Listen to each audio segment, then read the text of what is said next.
안녕하세요. 얼마 전 기가 막힌 일로 이혼하고 이렇게 글을 쓰게 된 30대 후반의 돌싱이에요. 저의 결혼 생활은 생각보다 짧았고 그걸 지금도 천만 다행이라고 생각하고 있어요. 저는 남편과 결혼한 지 4년 만에 이혼을 하게 됐어요. 결혼했을 당시에는 남편이 너무 잘해줘서 남편에게 문제가 있을 거라는 생각은 한 번도 해본 적이 없었어요. 제 앞에서는 완벽한 남자친구였으니까요. 한 번쯤 의심해봤다면, 아니, 남편의 폰이라도 한번 열어봤다면 저에게 이런 일은 일어나지 않았을지도 모르죠. 저는 남편을 의심해본 적이 한 번도 없거든요. 남편 폰을 열어서 확인한 적도 없었어요. 사랑이란 신뢰와 믿음만으로 유지되는 거라고 믿는 순진한, 아니, 바보 같은 사람이었던 거죠. 저와 남편의 결혼이 순탄했을 것 같지만 의외로 우리의 결혼은 생각보다 험난했었어요. 저는 그리 내세울 만한 직업을 가진 것도 아니었고 집안이 빵빵한 것도 아니었거든요. 시댁은 시부가 사업을 해서 돈도 많았고 특히 시모가 교육자 집안이라 그런지 굉장히 보수적인 분들이어서 예의범절, 가문 이런 걸 따지셨거든요. 그런 분들에게 평범하게 자란 제가 마음에 들 리가 없었죠. 당시에는 저도 남편을 무척 사랑했으니 결혼을 포기하고 싶지 않았어요. 그때 시모가 마지막으로 묻더군요. 너 우리 집안의 제사가 얼마나 있는지 알긴 하니? 제사만 1년에 13개야. 그리고 집에 행사 있을 때마다 와서 네가 거들어야 하고 걔가 우리 집 장손이라서 너는 맏며느리가 되는 거야. 그 정도는 당연하게 해야 되는 일이고 할 수 있겠어? 솔직히 저희 집에서도 제사는 지냈었고 바쁜 어머니 때문에 제가 제사 준비한 적도 많았거든요. 또래보다는 그런 일에 익숙하다고 볼 수 있었으니 저도 그때는 자신감 넘치게 가능하다 말했었죠. 제 말에 시모가 한참을 절 뚫어져라 쳐다보더니 그러더군요. 좋다. 너랑 우리 아들 결혼시켜주마. 원래라면 합가를 해야 하는 상황이지만 아들이 분가를 그렇게 원하니 내가 분가할 수 있도록 해주마. 대신 제사 행사에 절대 빠지지 말고 참석해. 네가 못한다고 생각하면 나는 둘 가차없이 이혼시켜버릴 거야. 이때 느낀 감정은 마치 면접관을 앞에 둔 기분이었어요. 며느리 면접을 하면 이런 느낌일까요? 결국 저는 그렇게 시모의 요구에 알겠다고 답했고 그렇게 저와 남편은 결혼을 할 수 있게 됐어요. 그리고 시모는 분가를 하는 저희의 신혼집 전세금을 모두 빌려주셨어요. 그리고 행복한 결혼은 악몽의 시작이 되었죠. 시댁 재산은 생각보다 컸고 많았어요. 처음에 살짝 버벅대기는 했지만 그래도 한 달, 두 달이 흐르면서 본래 하던 게 있으니 어떻게든 맞춰갈 수 있게 됐어요.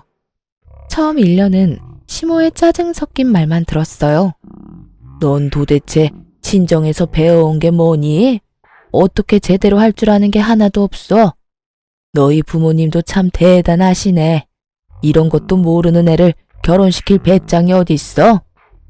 저의 실패나 서투름은 곧장 친정 부모님을 향한 모진말로 돌아왔고 그런 말을 듣지 않기 위해 정말 애 많이 썼어요. 2년 차에는 필사적이었던 만큼 더 잘해낼 수 있었어요. 그런데 그마저도 시모 마음에는 들지 않았나 봐요. 네가 들어온 지 2년이 되는데 여태껏 나한테 물어보면 어떡하니? 네가 알아서 해야 할 거 아니야. 그리고 언제까지 내가 준비를 다 해줘야 하니? 이제부터는 알아서 네가 준비도 하고 음식도 해야지. 맞는 말이라고 일리 있는 말이라고 생각은 했어요. 그런데 정말 버티지 못하겠다고 생각한 건 좋은 말 한마디 안 해주는 시모와 남편 때문이었어요. 노력은 어느새 당연한 게 되고 그 당연한 걸 조금이라도 못하게 되면 질책이 날아왔죠. 이 시기에 저는 채찍질만 당하는 말 같은 존재였어요. 언제까지 노력해야 하나, 언제쯤이면 며느리로 인정해줄까 하는 생각이 들었었죠. 게다가 시모의 동행이나 일 요구가 심해지자 어쩔 수 없이 다니고 있던 직장까지 그만뒀어요.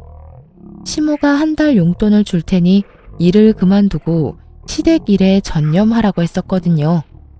일을 하면서는 도저히 시모의 요구를 만족시킬 수 없어서 일을 그만뒀지만 마음속으로는 너무 아까웠어요. 하지만 남편과의 결혼 생활 유지를 위해서는 제가 시댁에 잘할 수밖에 없다는 생각으로 시댁에 전념했었죠. 제사나 행사만큼 많이 불렸던 건 손님들 대접할 때였어요. 아버님은 사업을 하시니 만나는 분들이 많았어요. 그런 분들을 집으로 초대하면 항상 제가 불려가서 음식도 하고 청소도 하고 했었어요.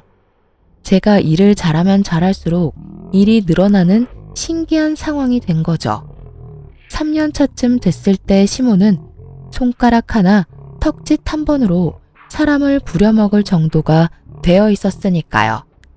결국 그런 것들이 쌓이니 저는 스트레스가 점점 늘어만 갔어요. 그리고 정말 타이밍 나쁘게도 그때 알게 된 거죠. 남편의 화려한 이중 생활을. 그날은 정말 즐거운 날이었어요. 시댁에서 절 부르지 않았고 남편과 바깥에서 식사도 했고요. 집에 들어와서는 둘이서 와인도 한잔하면서 즐거운 시간을 보내고 있는데 남편이 그날따라 과음을 했는지 소파에서 영화를 보다가 먼저 잠이 들었어요. 저는 남편에게 이불을 덮어주고 침대로 가려고 했어요.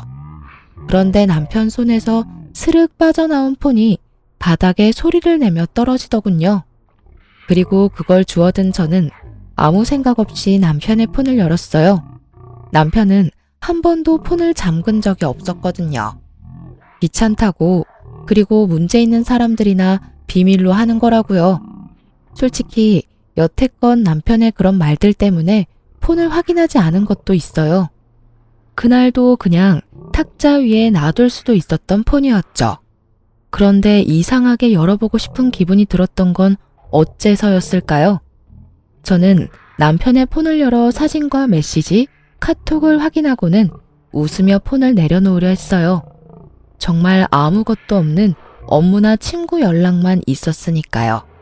그나마 남편 덕분에 내가 이 힘든 시집살이를 견딘다고 생각하며 폰을 내려두려다가 순간 폴더 안에 있는 아주 작은 어플 하나에 눈이 갔어요. 그걸 누르지 말아야 했는데 그 안에는 남편이 만난 여자들이 몇 명이나 있더군요. 저는 남편이 바람을 필 거라는 상상도 해본 적 없었는데 이렇게 한 명도 아닌 여러 명의 여자를 보게 되니 너무 당황스럽더라고요. 남편이 그 여자들과 약속 잡은 날을 확인해 보니 거의 대부분이 제가 시모에게 불려서 시댁에 간 날들이었어요.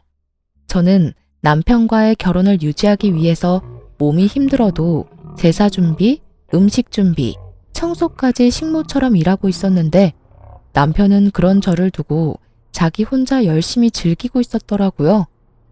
너무나 큰 배신감과 충격에 부들부들 떨며 혼자 소갈이 하던 저는 잠도 제대로 못 자고 그날 하루를 뜬 눈으로 지새웠어요. 그리고 그 다음날 남편이 일어나자마자 묻지도 따지지도 않고 말했죠. 나랑 이혼해줘. 자다 깬 남편 얼굴이 당황스러움으로 바뀌더군요. 그럴 수밖에요. 제가 장난으로라도 헤어지자거나 이혼하자는 말은 한 적이 없었거든요. 연애를 하고 있는 동안에도요. 그런 제가 뜬금없이 앞뒤 다 잘라먹고 이혼하자니 남편이 당황할 수밖에요. 뜬금없이 아침부터 무슨 소리야? 무슨 일 있어? 집안일이 힘들어? 엄마가 괴롭혀? 지 탓이라는 생각은 전혀 안 하고 시댁 문제를 들먹이는 남편을 보는데 역겨워서 구토가 나올 것 같더군요. 저렇게 나를 위하는 척하면서 뒤로는 다른 여자 만나면서 온갖 더러운 짓을 다 했을 거라 생각하니 진짜 너무 견딜 수 없을 만큼 더러운 기분이었어요. 시댁 일 힘들지. 내가 왜 그 힘든 일을 해냈는데? 당신이랑 결혼 생활 유지하려고 그런 거였잖아. 그런데 당신 나 시댁에서 일하는 동안 데이트 앱으로 여자 만났더라? 어떻게 그럴 수가 있어? 제 말에 남편 눈이 크게 떠지더니 아차 싶은 표정이더군요. 자신의 외도가 들켰음에도 남편은 크게 당황하지 않았어요. 미안해 여보. 그치만 하늘에 맹세코 그 여자들한테 마음 준 적 단 한 번도 없어. 다 그냥 노는 애들이야. 그냥 그렇게 잠깐 만나고 헤어지는 그런 사람들이야. 2번 볼 사이도 아니고 용건만 끝나면 다신 볼 일 없는 사람들. 그런 사람들이랑 자기랑은 다르지. 이런 말을 들으니 기가 차서 말이 안 나오더라고요. 마음은 준 적 없고 몸은 줬다. 그러니 봐달라. 어디서 이런 미친 발상이 떠오르는지 도무지 상상도 안 됐어요. 지금 그걸 위로라고 하는 말이야? 아니면 돌려서 나 까는 거니? 그것도 아니면 지금 이 순간을 모면하려고 그냥 던진 말? 어떻게 당신이 나한테 그런 말을 해? 당신 마음이 나한테 있으니 몸은 마음대로 굴려도 된다 이거야? 내가 받은 배신감, 내가 느낀 이 더러운 감정은 어쩌고. 당신이 그딴 식으로 가볍게 미친 소리 한다고 해결될 일 아니잖아. 나도 가벼운 마음으로 이렇게 말하는 거 아니야. 나한테는 진짜 당신뿐이라니까. 봐, 어떤 여자도 오래 만난 적 없어. 당신만큼 나를 완벽하게 해주는 여자도 없고, 무엇보다 내 아내라는 자리에 당신보다 더 완벽한 여자도 없어. 그거면 되잖아. 솔직히 내가 당신을 얼마나 잘 챙겼는지는 당신도 잘 알잖아. 서프라이즈도 자주 해줘. 당신 위해서 선물도 많이 해줘. 당신 집에 있을 때는 다른 곳에 가지도 않고 당신한테 오잖아. 이 정도면 내 마음을 의심하는 것도 이상하지 않아? 난 정말로 당신뿐이야. 다른 여자들 신경 쓸 것 하나도 없어. 그 여자들은 그냥 노는데 필요한 것들이니까. 남편 말대로 남편이 저와 있는 동안만은 잘해줬으니 저도 의심하지 않았었죠. 그런데 그런 저에게 남편이 이런 짓을 하다니. 그만해. 더 이상 듣고 싶지 않아. 당신의 사랑이 이런 가벼운 것인 줄 알았으면 당신이랑 결혼조차 생각 안 했을 거야. 서프라이즈, 선물을 많이 해주면 바람 펴도 되는 거야? 나하고 있는 시간에만 충실하면 내가 없는 시간에는 다른 여자 만나는 게 당연한 거냐고. 여보, 나는 지금 이 상태에서 벗어나고 싶지는 않아. 당신처럼 완벽한 아내이자 며느리는 찾기 힘들잖아. 요즘에 누가 제사를 그만큼 지내고 시댁 일에 헌신을 다해? 어딜 찾아봐도 당신뿐이야. 당신이 있으니 우리가 이렇게 잘 사는 거고. 부모님 도움 받아가며 편하게 사는 거잖아. 내가 시댁 일에 헌신할수록 제 지가 빵빵해지고 쉬는 날 많아지니 이 상태를 유지하고 싶다는 말을 빙빙 돌려 말하는 남편놈도 역겨웠어요. 저를 시댁에 대한 방패로 세워두고 혼자 열심히 즐길 생각으로 가득 차 보였으니 말이죠. 반성을 하고 미안한 마음을 가진 인간의 말이 아니었어요. 됐어. 당신 말 듣고 싶지 않아. 나는 그냥 이혼하고 싶어. 당신이랑 이렇게 말하고 있는 지금도 기분이 너무 더럽고 귀가 썩어가는 기분이야. 이혼해. 여보, 미안하다니까. 한 번이잖아. 딱 한 번 걸렸잖아. 그렇게 바로 나랑 이혼하겠다고 하면 내가 뭐가 돼? 나도 반성할 기회를 줘. 몇 달간만이라도 유예를 줘. 그래야 내가 반성하고 있는지 당신도 알 거 아니야. 그딴 말 귀에 들어오지도 않았어요. 남편은 다시 이야기하자며 저를 달랬지만 전혀 달래지지 않은 채였죠. 배신감과 분노로 머리가 어떻게 되는 것 같았거든요. 게다가 그날 시모가 저를 불렀어요. 아가씨의 결혼식에 입을 한복을 보러 가는데 저에게 같이 가자고 하셨거든요. 그런 일 정도는 아가씨와 함께 갔으면 좋았을 테지만 시모는 악착같이 저를 데리고 다니려고 했어요. 결국 불려가서 시모의 비서 노릇을 하다가 시댁으로 돌아왔어요. 마음이 안 좋으니 내내 한숨만 나왔고 그 모습을 보던 시모가 제게 한마디 하더라고요. 오늘따라 한숨을 왜 그렇게 쉬어? 너 한숨 한 번 쉴 때마다 복이 얼마나 날아가는지 모르니? 네 복 날아가는 건 상관없지만 내 아들 복 날아가는 건 싫은데? 그게... 말해봐. 무슨 일이야? 돈이 모자라? 설마 나 따라다니는 게 힘들어서 그러니? 마지막은 좀 그럴듯하다고 생각하며 저는 시모에게 사실대로 말했어요. 사실은 그이가 바람을 폈어요. 인터넷으로 여자 만나는 걸로. 뭐? 시모의 얼굴이 귀신같이 변하더군요. 시모는 교사를 했었던 터라 그런 일을 무척 싫어하셨어요. 시모가 완전 화내면서 남편을 불렀어요. 불려온 남편이 눈빛으로 제 탓을 하길래 저는 눈을 피했어요. 엄연히 잘못한 건 남편이니까요. 너 며느리 두고 바람 폈어?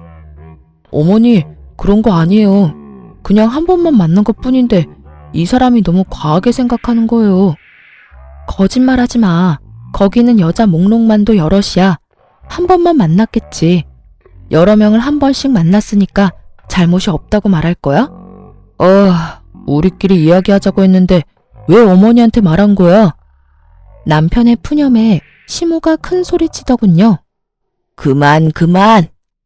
둘 다 어른을 앞에 두고 이게 무슨 짓이야? 그리고 네 행동에 이 엄마 아빠의 명예가 걸려있다고 내가 몇 번을 말했어. 여자를 만날 거면 조용히 뒤탈 없는 여자로 만나. 너 때문에 아버지 사업에 문제 일으키면 우리가 주던 지원은 다 끊을 거다. 내 명의의 너희 신혼집이며 매달 주는 용돈이며 다 끊어버릴 테니까 지금 당장 내 눈앞에서 다 정리해. 혼내는 것도 참 시모답다 싶었어요. 부모님 이름에 똥칠하지 말고 뒤탈 없는 여자를 만나라니. 이럴 땐 네가 잘못했고 용서를 구해라가 답이 아닌가요? 결국 남편은 제게 조금만 시간을 달라고 했죠. 자기가 변하지 않는 것 같으면 그때 이혼해 달라고요. 필사적인 남편의 말에 딱 한 번만 용서하기로 했어요. 그날 이후로 남편은 매일 저녁 제게 핸드폰 검사를 받고 설정에 들어가 어플 다운받은 모든 기록을 보여줬어요. 그렇게 이야기가 일단락 되어가고 있었어요. 정말로 남편은 바람을 피지 않았고 집과 회사, 시댁을 드나들며 제 눈앞에 있으려 노력했죠. 하지만 한 번 깨진 병은 붙인다 한들 원상복구되는 건 아니더라고요. 여전히 저는 남편에 대한 의심을 거두지 못했고 완벽한 남편의 모습에도 빈틈을 찾게 됐죠. 그렇게 3개월 정도 지난 어느 날 남편의 바람보다 더 큰 일이 생겼어요. 그날은 큰 제사를 끝낸 다음이었는데 시모가 저한테 앉으라며 할 말이 있다고 하더군요. 남편과 둘이 그 앞에 있으니 시모가 저에게 운을 떼더군요. 네 시아버지 1년 전에 다쳐서 병원 신세 진 거 기억하니? 네, 어머님. 고관절 골절로 입원하셨다가 지금은 집에 계시잖아요. 그래, 지금 집에서 지내는데 점점 몸이 좋아져야 할 사람이 점점 안 좋아지고 있어. 거동을 못하는 건 아니지만 거동을 할 때 도움이 많이 필요하지. 여태 나랑 네 신우가 움직이는 거 도와줬는데 이제는 네 신우도 결혼하고 나면 여기 못 올 거고 나도 늙어서 힘을 못 쓰니 네가 들어와서 네 시아버지 수발을 좀 들었으면 좋겠구나. 저는 너무 당황했어요. 갑작스러운 합가 이야기에다가 시부 수발까지 들라는 말에 정신이 없었죠. 솔직히 그 집안의 제사와 행사만 도맡아 해도 일이 힘들고 바쁜데 그 와중에 아픈 시부 수발까지 지금의 스트레스보다 몇 배나 더 힘들어질 게 불보듯 뻔했어요. 시모는 언제 어디서나 저의 행동과 말을 관찰하고 검사할 테고 남편은 남편대로 이 집에 들어오면 다시 밖으로 놔둘 게 분명했죠. 어머님, 아버님 상태가 안 좋아지신 거면 병원을 다시 가보셔야 되지 않을까요? 의료 지식도 없고 간병도 해본 적 없는 사람들이 하기에는 좀 어려울 것 같은데. 여태 잘 해왔다. 그러니까 걱정하지 말고 합가할 준비나 해. 당장이라도 드리고 싶지만 일단 네 신우가 결혼을 하고 나서 짐을 빼야 너희 짐이 들어올 수 있고 전세도 계약이 종료되려면 3, 4개월 남았으니 그때까지 준비해 놓으라고 미리 말하는 거다. 합가를 하던 하지 않던 나는 너희 신혼집 전세금은 뺄 거야. 이건 선택이 아니고 확정 사항이니 그렇게 알고 정리해라. 완전 통보였어요. 마치 해고를 하는 것처럼 칼처럼 자르는 말투였죠. 남편이 시모에게 말했어요. 갑자기 합가를 하자고 하면 어떡해요. 솔직히 합가하는 게 쉬운 일도 아니고 직장이랑 거리가 있어서 여기 들어오는 것도 쉬운 일 아니라고요. 차가 없으면 대중교통을 타고 다니면 되고 없으면 자전거라도 사서 끌고 다녀. 네 직장에서 우리 집까지 편도로 30분밖에 안 걸리잖아. 이 큰 도시에 살면서 출퇴근 왕복으로 1시간이면 오히려 짧은 시간 아니니? 어디서 말도 안 되는 말을 하고 있어. 너 그렇게 집에 들어오는 게 싫은 거야?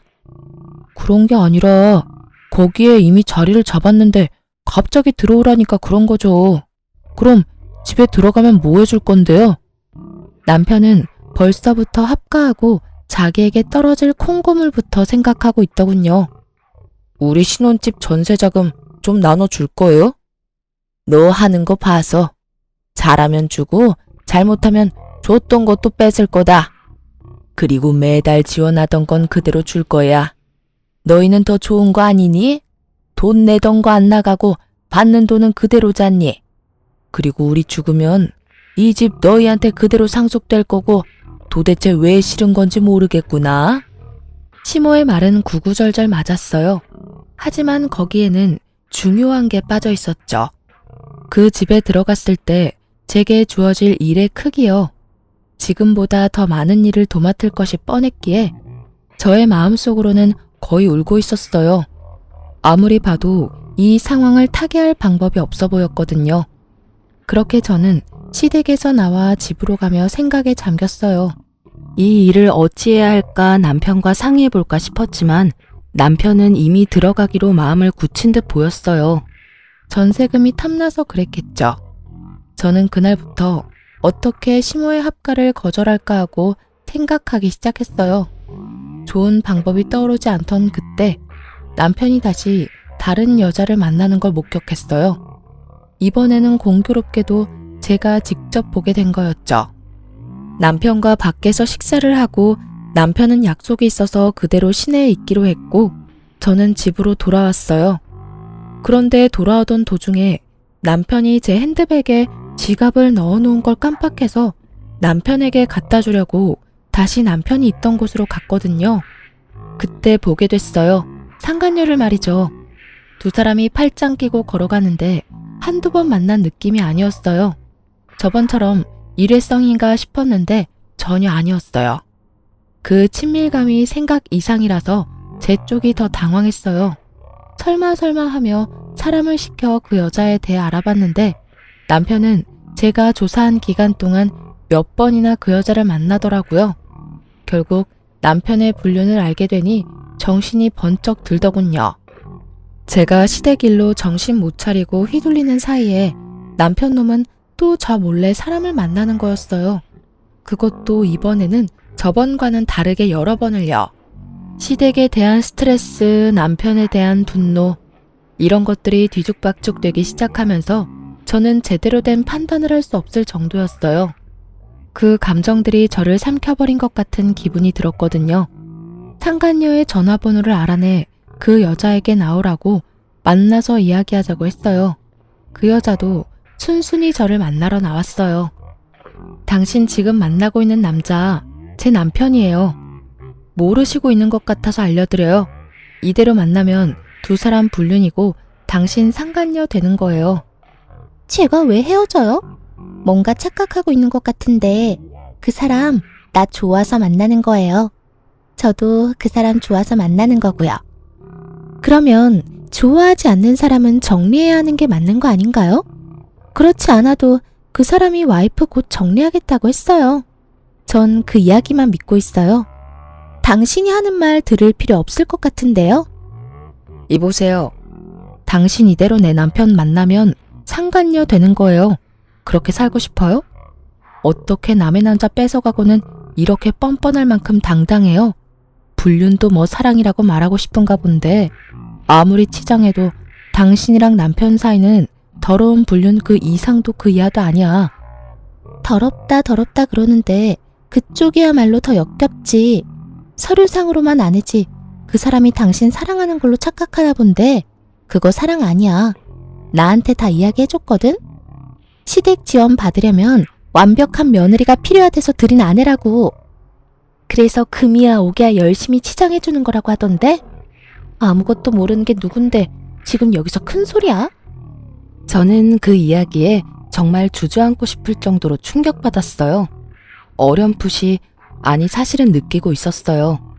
남편이 저를 그럴 용도로 사용하는 게 아닌가 하고, 저를 시댁에 보내놓고 시댁에 비위를 맞춰 지원을 받으려는 그런 용도, 그저 완벽한 며느리. 제 용도가 그것뿐이라면 제가 굳이 여기 매달려 있을 필요는 없잖아요. 저는 상간녀 눈앞에서 남편에게 전화해서 당장 여기로 오라고 했어요. 남편은 죄책감이라고는 전혀 없는 얼굴로 나타났죠. 당신이 어떻게 나한테 이래? 저번에 분명히 다른 여자와 만나지 않겠다고 약속하지 않았어? 어디까지 나를 비참하게 만들어야 속이 시원하니? 도대체 나는 당신한테 뭐였어? 당신은 완벽한 아내이자 우리 집 며느리였잖아. 당신 덕분에 일이 잘 풀린 것도 많았고 그래서 미안하게 생각해. 나 때문에 이런 일이 벌어져서. 그래도 나는 내 마음 속이는 일은 못해. 당신한테는 미안하지만 이 여자랑 같이 살고 싶어. 그래서 만남 지속한 거고. 야, 이 나쁜 놈아. 네가 어떻게... 와, 진짜 너무 열받아서 욕도 안 나와.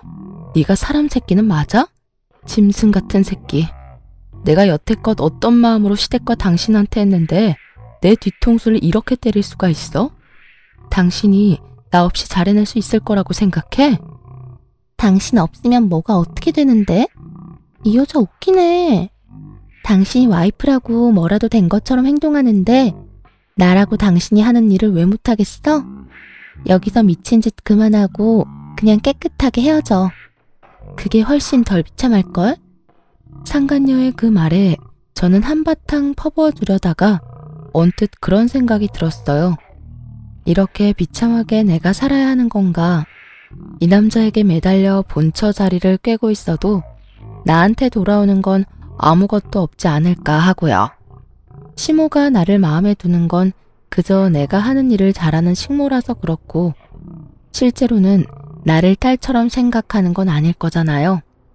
그런 사람을 위해서 내가 이 남자의 이런 여성 편력을 견디며 살아갈 수 있을까 하는 생각이 들었어요.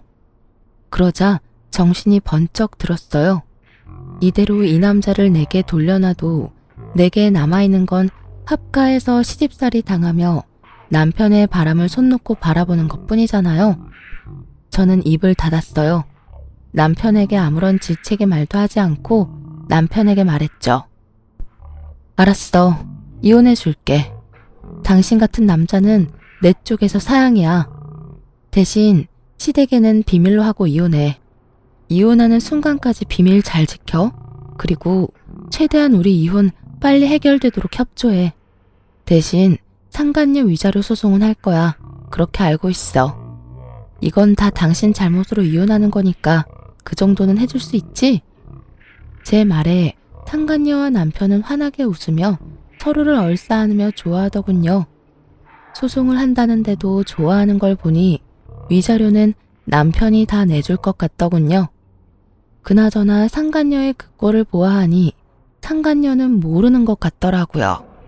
남편이 곧 시댁에 합가해야 한다는 사실과 시댁의 제사와 행사가 얼마나 많은지, 그리고 무엇보다 그 집에 귀신보다 독한 시어머니가 있다는 것을요. 저는 무표정으로 나왔어요. 그걸 알려줄 착한 마음 같은 건 없었으니까요. 나를 지옥에서 빼내어줄 소중한 사람인데 그런 이야기를 알려줄 필요가 있을까요? 지금의 행복을 만끽하도록 두는 게 좋겠죠. 다음에 있을 지옥이 그래야 더 고통스러울 테니까요. 그런 생각을 하고도 흠칫 놀랐어요. 그렇지만 남편의 불륜으로 이혼하는 여자들은 거의 대부분이 이런 마음일 거예요. 저만 그런 게 아니란 걸 알고서는 마음이 도리어 편해졌죠. 게다가 처음에는 정말 화가 나고 열이 받아서 온몸이 부들거리고 정신이 나갈 만큼 분노로 가득했는데 시간이 좀 지나고 객관적으로 제 상황을 바라보게 되니 딱히 이혼이 나쁜 것만은 아니었더라고요. 남편의 불륜으로 비참해진 마음은 이혼을 함과 동시에 너무도 편안해졌으니까요. 게다가 시댁에 신경 쓰지 않아도 된다는 건 너무나 다행스럽고 행복한 미래였죠. 그리고 이혼 숙려 기간 동안 저는 아주 바쁘게 살았어요. 시댁에는 숨겨야 했기에 이혼이 완벽하게 되기 전까지는 어쨌든 시댁 일을 도와야 했거든요. 게다가 합가를 위한, 아니 상간녀의 시댁 합가 때문에 제 짐들은 미리 빼둬야 해서 바빴어요. 그러면서 직장의 취직이 확정되었고 드디어 법적으로도 서류상으로도 완벽하게 이혼이 되었어요. 싱글이 된 첫날 저는 이미 빼둔 짐을 미리 구해놓은 전셋집에 옮겨두고 자유를 즐기고 있었어요. 사실 이혼이 완료된 날 다음 날은 시댁 제사가 있는 날이었어요. 이혼을 했으니 갈 필요도 없어 새로 구한 집에서 혼자 뒹굴거리고 있었죠. 그런데 시모에게서 전화가 왔더군요. 너 대체 어디야? 도대체 이게 다 무슨 일이고? 지금 당장 우리 집으로 와. 여기 지금 네 남편 애인 데리고 와 있어. 나한테 설명해. 어머님, 죄송한데 이미 저희 이혼해서 남이에요. 이야기 들으실 거면 아드님한테 들으시는 게 낫지 않을까요? 뭐? 이혼을 했다고? 이혼해도 숙려기간이라는 게 있잖아. 너희 그거 아니니? 그 기간도 이미 다 끝나서 저희 진짜 서류상으로도 남남이에요. 그러니까. 아이고, 이게 다 무슨 일이야? 너 지금 당장 우리 집에 와. 와서 설명해. 사실 안 가도 문제는 없었어요. 이제 남이잖아요. 그런데 시모의 모습을 보니 상간녀와 전남편의 반응이 너무나 신경 쓰이더라고요. 도대체 뭘 어떻게 했길래 시모가 저한테 오라고 전화를 했을까 싶었죠. 그래서 시댁으로 갔어요. 집안에는 상간녀와 전남편이 가지런히 시모 앞에서 무릎을 꿇고 앉아 있더군요. 시모는 저를 보더니 턱짓으로 들어와 앉으라고 시키더군요. 전남편 옆에 앉았더니 시모가 물었어요. 너희 왜 이혼했어? 저 남편이 이 여자랑 바람이 났는데 저한테 이혼해달라고 하더라고요. 그 여자 너무 좋아한대요. 게다가 이 여자도 저한테 이혼해달라고 요구했고요. 넌 본 저자니? 그런 애가 그렇게 쉽게 이혼을 해주면 어떡해? 어머님, 이 사람이 좋다고 하는데 제가 막을 수 있을 리가 없잖아요. 그리고 저는 사랑 없는 결혼은 못해요. 제가 결혼할 때도 말씀드렸지만 저는 저 사람이 절 사랑하는 동안에는 뭐든 할 수 있다고 했잖아요. 그런데 절 사랑하지 않는다니 제가 무슨 할 말이 있겠어요? 본처가 다 뭔데요? 그렇게 자존심 세우고 앉아있으면서 두 사람 하하호호 즐거워요, 사랑해요 하는 거 보고 있으라고요? 그렇게 살면서 제 정신이 망가지는 걸 가만두느니 그냥 지금 당장은 쪽팔려도 이혼하고 제 살 길 찾아가는 게 낫다고 생각했어요. 이혼이 너희 둘만 하는 거니? 예, 결혼을 할 때 양가 부모님이 함께 했으면 이혼을 할 때도 양가 부모님께 알려야 되는 거 아니야? 오늘이 제사인데 아무것도 모르는 무지렁이 한 마리가 들어와서는 집안을 이렇게 어지럽히고 있잖아. 너도 데려올 거면 일 잘하는 참한 여자를 데려왔어야 할 거 아니야. 넌 네 처가 여태껏 어떻게 일했는지 보고서도 저런 머리가 꽃받친 여자를 데려와? 어머니, 말씀 좀. 이 사람 저랑 재혼할 사람이에요. 그렇게 말씀하시면 저도 어머님이랑 같이 못 살아요. 네가 나랑 못 살면 어쩔 건데? 너 알고 있겠지만 네 신혼집 그거 4명이야. 저번에도 약속했지만 나는 너희 합가하라고 분명히 이야기했어. 그런데 그 짧은 시간 동안 이런 짓을 꾸며? 시모의 분노에 전 남편도 어쩌지 못하고 있더군요. 상간녀 앞이라 꼴불견인 모습은 보이고 싶지 않은 듯했지만 시모의 말을 거스를 수는 없었어요. 그리고 거기 아가씨, 아들한테 들었는지 모르겠는데 지금 우리 집에 시집 오면 합가해서 이 집에서 어른 모시고 살아야 해. 우리 남편이 다치고 나서 후유증이 심해서 거동이 잘 안 되거든. 그러니까 시아버지 수발까지 들어야 하고 집에 제사는 1년에 13번 정도 있는 데다가 손님 오시면 음식 접대에 청소까지 다 해야 해. 너 할 수 있겠니? 할 수 있으면 아들이랑 결혼 허락해 줄게. 근데 하기로 했으면 일단 잘 해야 하는 건 알지? 난 일 못하는 사람은 용납 못해. 시모의 말에 상간녀 얼굴이 하얗게 질리며 전 남편에게 이야기하더군요. 난 그런 이야기 들은 적 없어. 설마 당신 나 속인 거야? 나는 당연히 그 집에서 우리 둘만 살 줄 알았어. 게다가 제사라니. 내가 이야기했잖아. 합가 이야기는 안 했지만 제사 지내는 거랑 시댁 일 돕는 건 저번에 너도 다 할 수 있다며? 전 와이프가 다 하던 건데 그걸 당신이 못할 리도 없고, 당신이라면 잘할 수 있을 것 같아서 별말 안 한 거라고. 그래, 제사나 음식은 내가 할 수 있다고 쳐. 근데 아픈 어른 수발까지 드는 건 나한테 말 없었잖아. 게다가 합가라니. 그 이야기가 제일 중요한데 하지도 않고. 난 절대 합가는 안 돼. 어머니, 이렇다는데 좀 봐주세요. 제사며 음식 돕는 건 다 할 수 있다잖아요. 저도 아직 합가는 하고 싶은 마음이 없고, 솔직히 사람 쓰면 될 일을 어머니가 어거지로 하고 있으니까 이런 일이 벌어지는 거잖아요. 이 사람 생각해서라도 사람을 쓰던지 요양원을 보내는 게 맞잖아요. 저는 묘한 배신감에 휩싸였어요. 제가 고생하는 걸 다 보고 느꼈으면서도 저와는 결혼 기간 중에는 시모에게 아무 말 없었던 전 남편에게 이미 지난 일이었지만 배신감을 느꼈죠. 시모는 자신에게 대드는 전 남편을 보더니 무척 엄한 얼굴로 말했어요. 합가하기 싫으면 따로 나가 살아. 너희 돈으로. 나는 절대로 분가에는 돈 못 대준다. 그리고 합가해서 살지 않으면 너희한테 지원하던 것도 다 끊을 거고 상속도 없을 줄 알아. 네가 믿지 못할 수도 있을 것 같으니 일단 네가 쓰는 카드부터 정지하마. 결국 그렇게 카드까지 정지 먹은 전 남편은 모아놓은 돈이 없어서 상간녀와 함께 울며 겨자 먹기로 시댁에 합가하기로 했더라고요.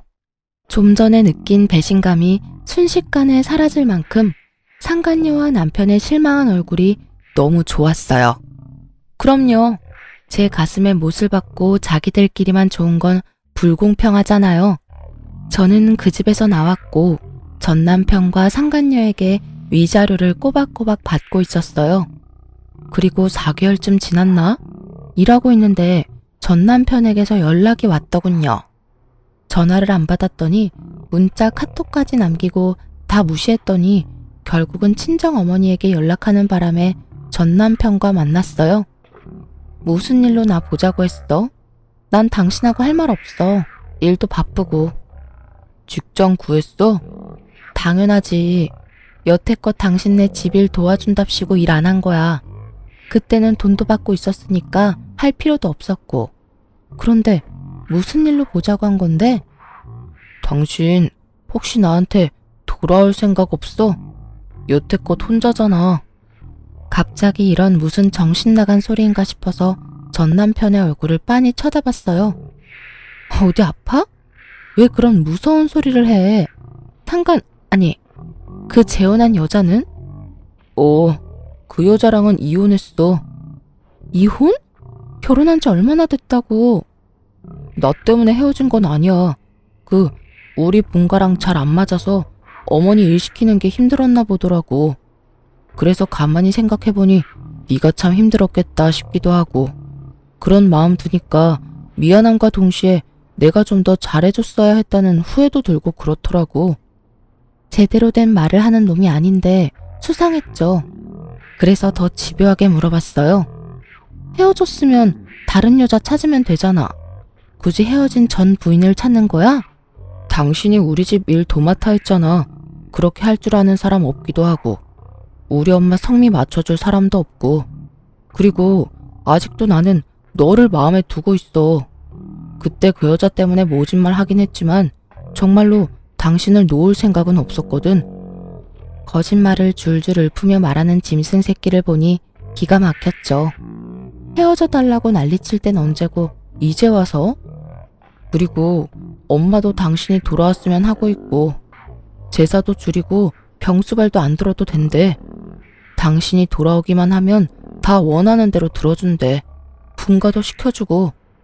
나도 당신 말고 다른 데는 눈길도 안 줄게. 정말로 약속할게. 그 말을 믿어? 당신도 참 순진해. 그치? 어머님이 정말로 내가 원하는 대로 해주겠다고 해? 그럴 일 절대 없다는 데에 내 전 재산을 걸 수도 있어. 여태껏 시댁 재산으로 우리를 마음대로 부려오신 분이야. 이번에도 그 돈으로 우리를 부리려고 하겠지. 그리고 시댁 이야기 하기 전에 당신이 더 문제지. 여자 만나는 거 안 고쳐지잖아. 데이트 앱으로 여자 만나던 것도 상간녀 만나던 것도 안 하겠다며 약속해놓고 약속 무시한 채 만난 거잖아. 약속이라는 말의 무게가 너한테는 깃털처럼 가벼운 거 이미 다 알아. 그럼 나한테 약속이라는 말을 해? 내가 바보야? 멍청이야? 너 원하는 대로 다 해줄 것 같은 여자처럼 비춰지는 것도 이젠 지겹다. 앞으로 이런 말 할 거면 나한테 연락하지 마. 역겨우니까. 제 말에 전 남편은 화가 난 것 같더군요. 혼자 있는 게 외로워 보여서 구제해 주려고 했더니 뭐? 그러는 너는 뭐가 그렇게 잘났는데? 잘하는 거라고는 어른들 비위 맞추는 것밖에 없으면서. 너 같은 건 나도 싫어. 아, 엄마가 너 데려와야 지원해 준댔는데 이딴 식이면 나도 그런 거 필요 없어. 잘 됐네. 그게 당신 본심이었어? 내가 어른들 비위를 왜 맞췄는데 너랑 결혼해 보려고 악착같이 그랬던 내가 참 바보 등신이었지. 그리고 한 가지만 알려줄게. 넌 능력도 없는 놈이야. 야, 너 진짜 이딴 식으로 빈정거릴 거야? 그리고 누가 능력이 없대? 너 혹시 우리 엄마한테 연락받았어? 그 이야기 듣고 너 지금 나한테 능력 없다느니 그런 말 하는 거냐고. 갑자기 급발진 걸려 당황하는 전 남편을 보며 저는 의아했어요. 이놈이 왜 이렇게 민감하게 반응하나 싶었는데 나중에 그걸 알게 됐죠. 남편이 제게 왜 다시 돌아오라고 했는지를 시모에게 확실하게 듣게 되면서요. 전 남편이 화내고 간 날 저녁에 시모가 연락이 왔었거든요. 그래, 아들 만났니? 이야기는 잘했어? 어때? 다시 돌아올 생각 있어? 나도 양보 많이 하는 거야. 예전처럼 지내게 해줄 테니까 돌아와. 너도 이혼녀 되는 거 싫잖아. 그 이야기는 없던 걸로 하기로 했어요. 그 사람이 저한테 엄청 화내고 갔거든요. 능력이 없다는 말이 그렇게 싫었나 봐요. 뭐? 아무리 애가 발기부전이라도 그런 말을 하면 어떡하니? 넌 섬세함이라고는 눈 씻고 찾아봐도 없어. 안 그래도 그것 때문에 지금 애가 속상해서 난린데. 시모가 알려준 말에 저는 웃음이 튀어나올 뻔했어요. 그렇게 여자 좋아하는 나쁜 놈의 새끼가 발기부전으로 고생하고 있다니. 그래서 능력이 없다는 이야기에 그렇게 화를 크게 냈던 거였고요. 재혼했으니 재혼한 와이프한테 말하시면 되잖아요. 왜 굳이 저한테 돌아오라고 하시는지 모르겠네요. 걔는 안 되겠더라고. 요리도 못해, 청소도 못해. 시아버지 수발 들라고 했더니 아주 싫은 티를 팍팍 내더라. 내가 똥오줌을 갈라고 한 것도 아닌데 매번 인상 쓰고. 인성이 안 됐어, 인성이. 그리고 내가 이렇게 생각해보니 너만큼 일 잘하는 애도 없더라. 제사며 행사며 다 따라와준 너 같은 애를 어디서 또 구해? 그 말을 듣는데 상간녀의 그 썩은 표정이 떠올라서 웃음이 나오는 걸 겨우 참았어요. 그러게, 상황을 잘 알고 유부남을 꼬셨어야죠. 하긴 어찌 보면 저한테는 귀인이긴 하죠.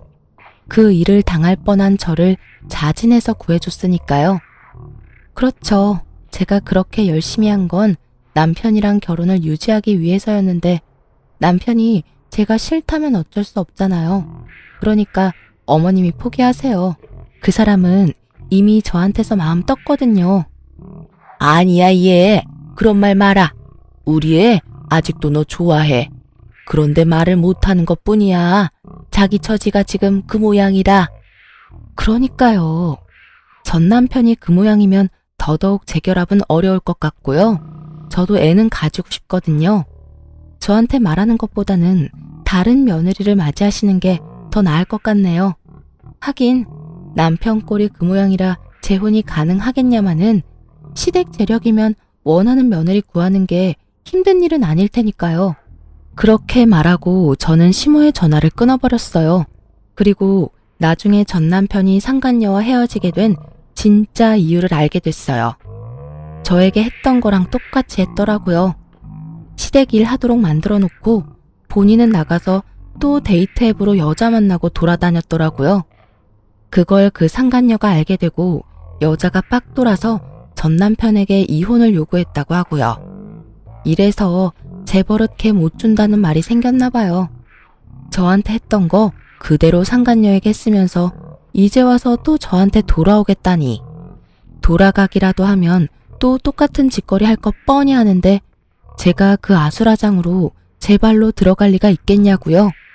제가 전 남편에 대한 사랑의 마음이 조금이라도 남아있었다면 모를까.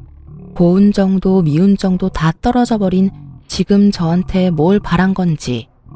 게다가 본인 몸 상태가 저 모양 저 꼴이 돼서 저한테 돌아오라 하는 건 미친놈이 아닌 이상 생각조차 않을 일이잖아요. 무릎을 꿇고 손이 발이 되도록 빌어도 받아줄 확률 0%인데 무슨 근거 없는 자신감으로 그런 말을 짓거린 건지 생각할수록 답 없는 놈이더라고요. 그 이후로 전 시모는 미련이 남는지 간간히 연락해왔지만 저는 모든 연락을 차단했고 더 이상 연락은 오지 않았어요. 그리고 전 남편은 더 꼴사납게 됐죠. 그 나이에 돈 없어서 부모에게서 독립도 못하고 그 몸 때문에 여자도 못 만나고 이혼을 2번이나 하는 바람에 시모에게 혼나서 눈치만 보는 불쌍한 남자가 됐죠. 상간녀도 지금쯤 후회 열심히 하고 있을 거예요. 전 남편과 결혼할 때 상간녀는 초혼이었거든요. 첫 결혼에 호되게 당하고 스트레스 받다가 저에게 당했던 그대로 당하고 헤어지게 되었으니 자기가 뿌린 대로 열심히 거둔 거니 할 말은 없겠죠. 이혼 후에 저는 결혼 전으로 돌아간 기분이에요. 그리고 지금은 뭐든 제 마음대로 할 수 있으니까요. 글을 쓰면서 그때 일을 떠올리니 여전히 기분이 더럽네요. 그렇지만 이제는 다 지난 일이고 남들에게 허심탄회하게 이야기하고 나니 속이 시원해요. 이 사연을 다 들은 여러분도 제가 많이 답답하게 느껴지셨겠죠? 하지만 그땐 저도 시모의 경제력이 제 가정에 도움이 된다면 그 정도 노력은 할 수 있다고 생각했었죠. 지나고 나선 얼마나 바보 같은 생각이었는지 알게 되었고요. 저는 제 가정을 지키기 위해 부단히 노력했는데 시원하게 제 뒤통수나 쳐버린 전 남편에게 하늘도 노해서 천벌을 내렸나 싶더라고요. 영원히 그놈은 죽기 전까지 평생 고통받았으면 좋겠어요. 그리고 마지막으로 이렇게 서투른 사연을 읽어주셔서 무척 감사합니다. 오늘도 좋은 하루 되시길 바랍니다. 안녕하세요. 저는 얼마 전에 이혼하고 홀로서기를 하게 된 30대 초반의 평범한 여성이에요. 제 인생의 하나의 빛이라 생각했던 결혼 생활이 이렇게 허무하게 무너질 줄은 생각도 못했죠. 저는 어린 시절 극과 극의 삶을 살았어요. 고등학교 들어가기 전까지는 정말 제 인생 최악의 인생이라고 생각했어요. 그것도 이혼할 때에는 순위가 바뀔 뻔했죠. 저의 성장 과정은 그리 순탄하지 않았어요. 어머니와 아버지를 어린 나이에 잃었고 어린 시절에는 이모 밑에서 자랐죠. 아버지는 도박 중독이었고 무연고 처리될 뻔했어요. 그런 아버지가 죽고 나니 죽도록 아버지 빚만 갚던 어머니도 끈 떨어진 것처럼 의욕을 모두 잃더니 사고로 돌아가셨죠. 그랬기에 어린 시절 내도록 배를 골아야 했고 부재 중인 아버지와 바쁜 어머니를 그리워하며 정신적으로도 굶주려야 했어요.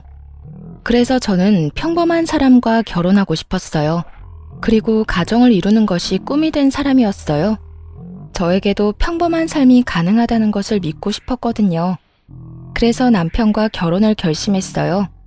그러나 그 결심은 시모와 둘이서 만난 자리에서 와르르 무너졌어요. 사실 시모를 본 건 그날이 두 번째였어요. 첫 번째 날에 남편과 함께 봤을 때는 분위기가 꽤 좋았던 걸로 기억하거든요. 그런데 둘이서 만나니 시모의 본심이 드러났죠. 나는 우리 아들 너처럼 부모 없이 자란 애한테 보내기 싫어. 생각 좀 해봐. 내가 우리 아들한테 얼마나 좋은 것만 해줬는지 아니? 우리 아들이 너 좋아하는 거 알면 너도 눈치껏 빠져줬어야 하는 거 아니냐고. 부모 없이 힘들게 큰 건 알겠는데 연애는 너랑 수준 비슷한 남자랑 해야지. 쥐뿔도 없는 게 우리 아들을 꼬드겨? 시모가 저를 너무 마음에 안 들어 했어요. 저도 화가 나는 마음에 목소리를 높였죠. 제가 부모가 없는 게 천만 다행이네요. 아주머니 같은 부모가 있었다면 얼마나 부끄러웠겠어요? 부모 없어도 이모가 저 열심히 키워주셨고 대학까지 보내줬어요. 저한테는 이모가 부모고 언니예요. 함부로 저희 집 욕하지 마시라고요. 요 맹랑한 게 어디서 어른 보고 소리나 질러? 네가 이러니까 부모 없다고 사람들이 뭐라 하는 거지. 이래서 가정교육이 중요한 거고 이래서 부모 밑에서 사랑받고 크는 게 중요한 거야. 당장 우리 아들이랑 헤어져. 나는 너희 사이 인정 못한다. 저는 꽥 소리를 지르고 나와 남편과 한바탕 싸웠어요. 그렇게 헤어지려고 생각하던 중에 제가 임신을 했다는 걸 알아차렸어요. 저는 정상적인 가정을 가지고 싶었고 아이에게서 아빠를 빼앗고 싶은 마음은 없었어요. 그래서 남편에게 말했죠. 남편이 포기하면 헤어지고 혼자라도 키울 생각이었는데 남편은 좋다며 결혼을 하자고 하더군요. 그래서 저희는 결혼을 할 수 있었어요. 당연히 시모는 굉장히 싫어했어요. 당장 저더러 뭘 해올 수 있냐며 소리를 빽 지르더라고요. 저는 이 우울한 상황에서 이모와 상담을 했어요. 아이가 생겨 결혼하려는데 시모가 반대한다고 말이죠. 그런데 이모가 의외의 말을 하더라고요. 그 집 사람들 안 되겠네. 감히 우리 조카를 그런 식으로 취급하다니. 걱정하지 마. 이 이모가 다 해결해 줄게. 너 시집살이 편하게 할 수 있도록 말이지. 이모는 그렇게 말하고 저를 전폭적으로 지지해 줬어요. 특히 상견례를 할 때 나와서 시모를 꾹꾹 밟아줬죠. 이모는 온갖 명품을 휘감고 나와서는 시모에게 말했어요. 저희 조카가 참 착해요. 제가 결혼식 도와주겠다고 했는데도 매번 거절을 하니 제가 사돈께 직접 이야기하는 게 더 빠를 것 같더라고요. 결혼식 비용은 저희 쪽에서 다 해줄 거예요. 그렇지만 우리 쪽에는 가족도 없으니 예단 예물은 하지 않는 걸로 하고 대신 제가 신혼집을 제공할게요. 물론 제 조카 명의로요. 안에 들어가는 혼수도 저희 쪽에서 해결할게요. 그러니까 우리 조카 험한 일 시키지 말고 꽃길만 걷게 해주면 좋겠어요. 이모의 말에 시모가 깜짝 놀라더군요. 예단 예물이 없는 건 좀 섭섭했지만 결혼식 비용이며 집도 대준다니 듣고 있는 저도 놀랐거든요. 어머, 그렇게 해주시면 저희야 너무 좋죠. 예, 너는 여태껏 이렇게 좋은 이모가 있다는 걸 왜 숨겼니? 걱정하지 마세요. 저희가 꽃길만 걷도록 해줄 테니까. 당장 돈 들이지 않고 결혼을 끝낼 수 있다는 생각에 시모와 남편 입이 찢어지더군요.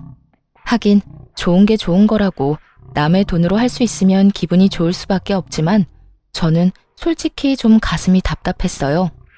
이모 밑에서 크면서 언젠가는 이모에게 진 이 빚을 모두 갚고 가겠다고 생각했는데 그게 점점 더 멀어지고 빚만 더 생기는 기분이었거든요. 이모는 자력으로 성공한 사람이었어요. 건물도 가지고 있었고 가게도 하나 있었죠. 그렇지만 결혼을 하지 않았고 자식도 없었어요. 독신 귀족이라는 말이 딱 어울리는 사람이었죠. 제가 혼자가 됐을 때도 이모가 거둬줬는데 이모가 그때 저 붙잡고 울면서 여태 찾지 않아서 미안하다고 대성통곡을 했거든요. 저희 엄마가 할아버지 반대를 무릅쓰고 아버지와 결혼하는 바람에 사이가 단절됐었다고 하더라고요. 저희가 힘들었을 때 이모는 유학을 가 있었기도 하고요. 아무리 힘들어도 친정에 손 내밀지 못한 어머니였어요. 갚아도 줄지 않는 도박빚은 저에게 고스란히 내려왔는데 이모는 그것까지 싹 갚아줬죠. 그런 이모에게 이런 식으로 또 신세를 지는 건 너무 미안하고 면목 없는 일이었어요. 이모, 이렇게까지 안 도와줘도 되는데 너무 많이 해주잖아. 이럴 때마다 이모 얼굴 보기 어려워. 내가 너무 많은 빚을 지고 있어서. 그거 빚 아니야. 그렇게 생각하지 말라고 했잖아. 그것보다 저 사람들 너 부모 없다고 갈구는 사람들이야. 그리고 결혼하면서 기죽어서 가는 것만큼 불쌍한 게 없거든. 그리고 그 집은 내가 가지고 있던 그 아파트였으니까 너무 신경 쓰지 말고. 그거 네 이름으로 할 건데 절대로 네 시댁에서 공동명의니 명의 넘기는 일은 없도록 해. 고마워 이모. 그렇게 저는 남편과 결혼할 수 있었어요. 결혼식은 크고 화려했어요. 제가 원했던 작은 결혼식은 못하게 됐거든요. 결혼식 비용을 우리가 대겠다고 한 순간부터 시모와 남편은 더 화려하고 더 좋은 걸 하려고 이것저것 끼워 넣기 시작했고 결국 풍선처럼 뻥 띄워진 결혼식만 남았죠. 저보다 아마 생화꽃들이 더 많이 눈에 띄었을 거예요. 제가 다 낭비라는 것을 알고 있으니 아깝기는 했지만 시댁 식구들은 오히려 더 좋아하더군요. 솔직히 제 결혼식이라는 느낌보다는 시모의 환상이 가득 들어있는 결혼식이었죠. 그렇게 저와 남편의 신혼생활이 시작됐어요. 이모의 후광 효과 때문인지 시댁에서는 제게 신경 써주는 척했어요. 일도 많이 시키지도 않았죠. 순탄하게 흘러갈 거라 생각했던 결혼 생활에 먹구름이 들이운 건 명절 선물 때문이었어요. 저는 남편과 미리 선물을 사러 갔어요. 집에 친척이 많이 없다 보니 어떤 선물을 사야 할지 몰랐죠. 이모에게 물어봐도 모를 것 같아서 인터넷으로 어떤 선물이 좋을지 알아봤어요. 건강기능식품이나 과일, 용돈을 챙겨가더군요. 그래서 저도 과일 2박스와 건강기능식품을 샀어요. 그리고 용돈도 30만 원 정도 넣어 따로 가져갔죠. 저 딴에는 돈을 많이 쓴 편이었어요. 제가 버는 월급은 최저임금에 경력 인정돼서 20만 원 정도 더 받는 정도였거든요. 누가 봐도 박봉인 월급에 보너스도 없는 직장이니 제 딴에는 돈을 많이 쓴 편이었어요. 저는 워낙 힘들게 어린 시절을 보내서 돈이 넉넉한 이모와 지내면서도 돈을 아껴 썼거든요. 그런데 시모가 제게 가져온 선물을 보더니 눈살부터 찌푸리더군요. 얘, 너는 어떻게 이런 걸 선물로 가져와? 네가 친척도 부모도 없이 커서 모르나 본데 선물은 백화점 브랜드에다가 값이 적당한 걸로 사야지. 너 혹시 우리 무시하는 거니? 우리가 너한테 얼마나 잘해줬는데 이딴 허접한 걸 가져와? 시모 이야기를 들으니 화가 확 나더라고요. 선물을 사러 갔을 때 남편은 흥미도 없다가 돈 내야 할 땐 너무 비싸니 이모 선물은 싼 걸로 사자는 어이없는 말을 했었거든요. 인간이면 지금 결혼하고 집 얻어 살 수 있는 게 누구 덕인지 깨닫고 열심히 선물을 골랐어야 하는데 말이죠. 결국 이모 선물도 제가 책임져야 했고 시모 선물까지 제 책임이었어요. 결국 저는 시모에게 한마디 던졌어요. 어머님, 솔직히 너무하시네요. 저희 이번에 결혼 치르면서 돈 너무 많이 썼어요. 그리고 저희는 애까지 키우고 있고요. 저희가 무슨 돈이 있어서 비싼 걸 사요?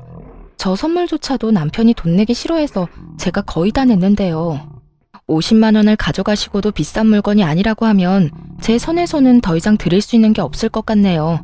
다음부터는 이 사람한테 시켜서 사오도록 하세요. 제 말에 시모가 인상을 팍 쓰더군요. 아니, 그런 거면 미리 말을 해줬어야지. 그리고 너, 엄마가 그렇게 가르쳤어? 모름지기 선물은 크고 화려하게, 받는 사람이 즐겁고 행복하도록 하라고 했지. 네 와이프가 모르면 너라도 알고 있어야지. 그런 말 언제 했어요? 난 왜 들은 적 없는 것 같지? 남편이 심드렁하게 그렇게 말하자 시모가 민망한 듯 킁킁거리며 다시 입을 열었어요. 어쨌든 그건 미안하다. 그렇지만 선물은 손님에게 맞도록 하는 거야. 가족, 우덜은 신세진 사람한테는 더욱더 신경 써야 하는 거고. 그런 면에서 이런 건 신경 쓴 게 아니지. 네가 이럴수록 우리 집만 무시당하는 것처럼 보인다니까. 그거 이상하네요.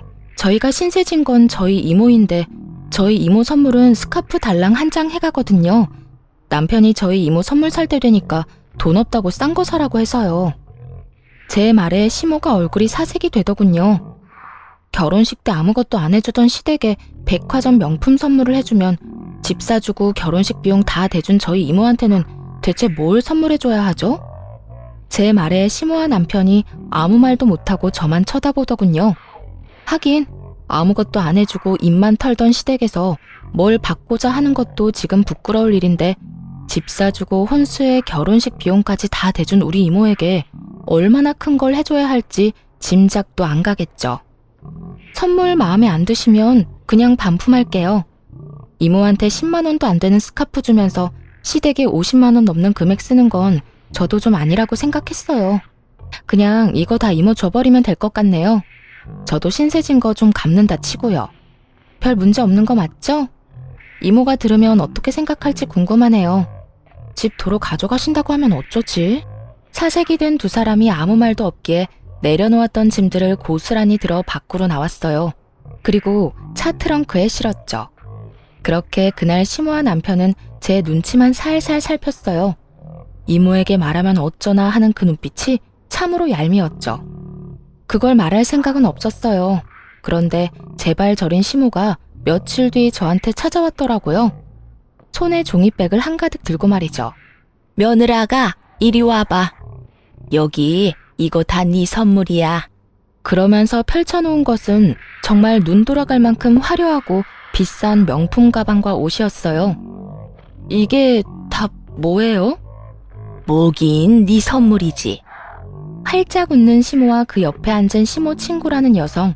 두 사람은 저에게 이것저것 보여주며 말했어요. 저번에 네 이야기 듣고 나니 그런 생각이 들었어. 우리가 너한테 해준 게 없긴 하구나 하고. 내가 이 친구랑 명품만 좀 떼와서 판매하거든. 너는 우리 가족이고 신세도 많이 졌으니 내가 이거 선물로 주마. 대신에 50만 원만 좀 빌려줄래? 이 친구도 내가 좀 무리를 해서 선물 가져오는 바람에 통장이 텅텅 비었어. 이 친구 여기까지 고생해서 왔는데 돈 한 푼 안 쥐어서 보낼 수 없잖니? 그렇게 말하며 시모가 제게 돈을 빌려달라고 하더군요. 저는 시모가 늘어놓은 명품들을 보고 깜짝 놀랐어요. 누가 봐도 아는 명품 브랜드의 가방과 옷이 널려 있으니 저도 당황할 수밖에요. 제 평생 한 번도 사본 적도 없고 관심 가져본 적도 없는 물건들이라 놀랐어요. 그래도 저희 이모가 해준 거에 비하면 그리 큰 건 아니라 저도 당당하게 받기로 했어요. 다만 편하게 쓰지는 못했지만요. 저는 물건을 좀 험하게 쓰는 사람이라 가방이나 신발이 자주 닳거나 끊어지거든요. 그래서 최대한 가성비가 좋은 걸 사서 쓰는데 비싼 걸 쓰려니 마음이 불편해 못 쓰겠더라고요. 그래서 받은 물건들은 종이봉투째 고스란히 옷장에 모셔놨어요. 그 뒤로도 시모는 종종 우리 집에 친구분과 들러 가방이나 옷, 신발 같은 걸 주고 갔어요. 그리고 똑같이 돈도 빌려갔고요. 저는 그걸 시모의 화해 제스처로 받아들이기로 했어요. 저한테 미안하고 이모에게 볼 낯이 없으니 이런 비싼 걸 저한테 선물해주는가 보다 싶었죠. 그래서 기분이 꽤 좋았어요. 그런데 그 기분은 결혼한 지 5년도 채 안 돼서 산산조각 났어요. 이야기의 발단은 저의 퇴사 소식이었죠. 여보, 나 회사 퇴사하고 다른 거 하고 싶은데 괜찮을까? 저는 당시의 회사 생활에 큰 회의감을 느끼고 있었어요. 쥐꼬리만한 월급에 적성도 맞지 않는 일까지 이모에게서 독립하겠다는 조급함 때문에 들어간 첫 직장이 저와 전혀 맞지 않았거든요. 그럼 나와서 뭐 하려고? 생각해둔 건 있어? 당연히 있지. 나 사실 1년 전부터 내일 공부하고 있었어. 더 일찍 시작하려고 했는데 애가 있어서 늦게 시작했지만 그래도 재미있고 적성에도 잘 맞는 것 같아서. 어떻게 할까? 그래, 그럼 해봐. 재미있겠네. 근데 너 퇴사하면 퇴직금 나오는 거야? 당연히 퇴직금 나오지. 그래? 그럼 열심히 해봐. 우리 엄마도 그런 거 좋아하니까 환심사기 딱 좋을걸? 시모는 비싼 물건을 취급하는 사람이라 그런지 몸에 걸치거나 화장하는 것에 예민했거든요. 비싼 화장품, 비싼 옷, 그리고 화려한 네일까지. 저는 여전히 어색했던 시모와의 관계를 돌릴 수 있는 네일 가게를 열 생각으로 하루하루가 즐거웠어요. 사직서를 쓴 뒤로는 가게 운영에 대한 것도 공부를 틈틈이 했고요. 물론 솜씨가 좋다면 손님이 따르겠지만 가게를 운영하는 것도 중요한 요소라고 생각했거든요. 희망만 믿고 시작하기에 창업은 미래가 불투명하니까요. 그렇게 바쁘게 지내는데 남편도 덩달아 바쁘더군요. 남편의 출장이 잡혔거든요. 6박 7일 동안 자리를 비워야 하니 짐 챙길 것이 많았겠죠. 그런데 하나부터 열까지 다 새로 사는 거예요. 집에 있는데 디자인이 예쁘지 않고 오래됐다는 이유로 신상에 비싼 것만 사니 당황스럽더라고요. 게다가 출장 때 필요한 건지 평소에 필요한 건지 옷과 운동화도 사드리고요. 저 마지막 퇴사하는 날까지 남편은 열심히 돈을 썼어요. 퇴근하고 집에 돌아오면 남편 택배가 쌓여있는 건 거의 매일 보는 일상과도 같았어요. 여보, 무슨 물건을 이렇게 많이 사? 6박 7일이 아니라 한 달 가는 거야? 그리고 하나만 사면 될 걸 뭐하러 여러 개를 사? 남편의 구매 목록은 특이했어요. 미니 선풍기도 팔토시도 목 선풍기도 모두 4개씩 사더군요. 남편이 태연스레 이유를 설명해줬어요. 같이 가는 팀원들이 모두 4명이거든. 이번에 내가 총무 맡게 돼서 준비물까지 싹 다 준비하게 됐어. 그렇게 말하니 자기 돈이 아니라서 열심히 썼구나 싶었어요. 자기 돈으로 낭비하는 것도 아니니 더 이상 별말 하지는 않았어요. 그렇게 남편이 여행을 떠나고 저는 본격적으로 가게를 차리기 위해 준비를 시작했어요. 괜찮은 상가도 둘러보고 상권도 보면서 시간을 보냈죠. 그리고 7일이 지나고 남편이 돌아왔어요. 오랜만에 집에 온 남편을 위해서 맛있는 음식을 만들어 기다리고 있었던 저였지만 남편은 그런 저를 두고 미안해하며 나갔어요. 약속이 생겼다며 캐리어도 가져온 그대로 놔두고 말이죠. 한숨을 쉬고 캐리어라도 정리해줘야겠다 싶었어요. 비밀번호야. 남편이 항상 쓰던 비밀번호가 있어서 그걸 눌러 캐리어를 열었죠. 그런데 그 안에 들어있는 물건들 중에 명백하게 출장과 관계가 없는 것들이 있었어요. 외국 돈, 그리고 여행 일정표요. 일을 하러 갔다는 출장이었어요. 만약 여행 일정이 있더라도 하루 이틀이었을 거예요. 그런데 그 일정표에 적힌 모든 게 관광 일정이더군요. 아침밥 먹고 저녁밥 먹을 때까지 모조리 관광이었어요. 처음에는 남편이 바람을 피나 생각했어요. 그렇잖아요. 6박 7일 외국 여행 떠나는데 저한테 숨길 이유가 뭐죠? 그런데 이상한 게 있었어요. 남편이 여행 전 샀던 목 선풍기와 팔토시가 딱 4개씩 남편 캐리어에 실려 있었어요.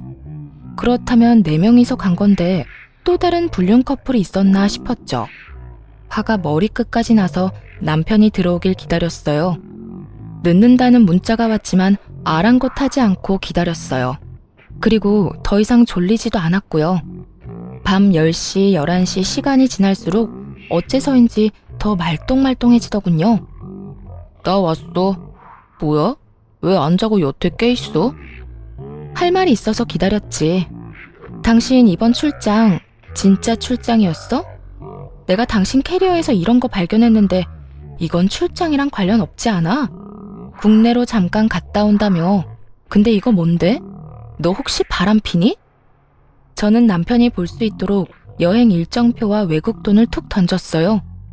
그걸 보던 남편 얼굴이 잿빛이 되더군요. 말도 제대로 못하면서 말이죠. 그게 바람은 진짜 아니야. 바람은 아닌데. 아우 진짜. 그럼 뭔데? 불륜 커플끼리 여행 갔다 온 거 아니냐고. 아니야. 나 우리 식구들이랑 여행 갔다 왔어. 외국에 6박 7일로. 순간 말이 턱 막혔어요. 당연히 외도일 거라고 생각하고 마음속에서 쌍욕을 준비하고 있었는데 머리가 하얘졌죠. 저 빼고 시댁 식구들끼리 여행을 갔다는 것 자체가 정말 기분이 더 더러웠거든요. 지금 나랑 우리 애 빼놓고 해외여행을 갔다고 그랬어? 왜? 이유가 뭔데? 왜 우리만 쏙 빼놓고 가? 당신이랑 애한테 쓸 만큼 돈이 없어서 그랬지. 당신이 가게 열 거라는 말만 안 했어도 우리도 다 데려가려고 그랬다고. 근데 엄마가 돈도 없고 당신 가면 분위기만 흐린다고 해서. 이게 무슨 개소리인지요. 저는 제가 잘못 들은 줄 알았어요. 넌 그거에 동의했고? 그럼 어떡해. 나도 유럽 한번 가보고 싶었는데 이 기회에 못 가면 손해잖아. 당신하고는 나중에 다시 가려고 했어. 정말이야. 다만 우리 가족들끼리 갈 때는 좀 더 저렴하게. 너 지금 성긋니? 아니면 나 가족 없다고 지금 여기서 무시하는 거야? 너는 가족이랑 하하호호 해외여행 다녀오고 나는 여행 갈 가족도 없으니까 애랑 같이 처박아 놓으니까 좋아? 그래서 재밌게 잘 놀다 왔어? 네가 날 마누라로 생각했으면 그딴 짓은 안 했겠지. 너 도대체 뭐 하는 새끼야? 날 뭐라고 생각하는 거야? 넌 네 새끼도 버리는 인간이야? 여보, 진정해. 나 진짜 그런 의도로 그런 거 아니라고. 내가 언제 애를 버려. 신경을 안 쓰는 게 버리는 거랑 뭐가 달라. 쩔쩔매는 남편에게 한마디 퍼부어주려다 갑자기 그런 생각이 언뜻 떠올랐어요. 너 돈은? 무슨 돈으로 갔어? 너 여행 가기 전에 돈 엄청 썼잖아. 그럼 그거 다 네 돈으로 산 거잖아. 항상 돈 없다고 빌빌대던 남편놈에게 대체 무슨 돈이 있어 그렇게 펑펑 돈을 썼는지 이해가 안 가더군요. 설마 시모가 빌려줬나? 하는 생각도 들었어요. 그것도 아니면 나 몰래 비상금이라도 드러났나 싶었거든요. 그런데 최악의 말을 꺼내더군요. 대출했지. 사실 이번 달 말에 우리 엄마 생일 있잖아.